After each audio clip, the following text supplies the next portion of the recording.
first, let's talk with the MP for North East Bedfordshire. Richard Fuller, who's a Conservative, has a parliamentary debate on the issue today, and we can speak to him now. Good morning to you, Richard. Good morning, Andy. Thank you very much for joining us on the show. What's your reaction to the announcement of the proposed route then?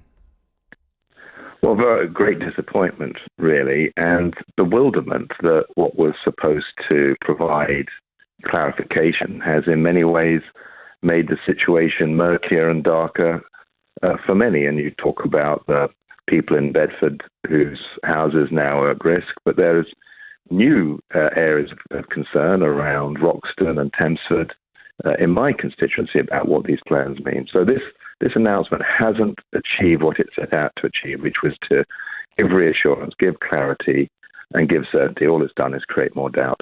We're talking more depth very shortly about those that have been affected further afield about this, but just sticking with the poets area, if we may, at the moment. We heard from Julia Verdi earlier, who was talking to our man Justin Dilley. She just wants to get on with her life, and yet she's waiting for an East-West Rail who don't seem in a particular hurry to put an offer forward. Is that fair? No, it's not, and I'm delighted that the MP for Bedford, Mohammed Yassin, will be taking part in the debate today, and I'm sure he will be questioning the minister very strongly on these issues. People should be treated much more considerately than is the case in poets, but equally in other areas where, and I've had many of my constituents say, the map is not clear. And so they don't know if the railway line is going to go through their property, across their field, through their village. And I think even at Thamesford, Andy, believe it or not, the marker for where the railway station at Thamesford will be is 4 times the size on their maps, 4 times the size of Thamesford village itself.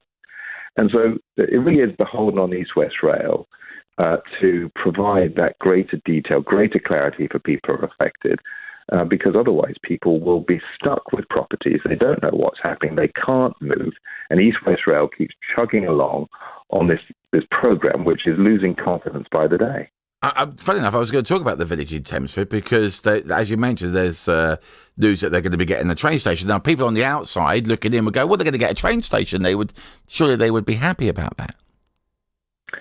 Well, yes, but the question is, I think there are about 400 people in Thamesford, and they're about to get a major new station, which will be an interchange on 2 major lines. And you've got to ask, are there enough cows and sheep in Thamesford, in addition to the 400 people, to get on that line? And the answer, of course, is no.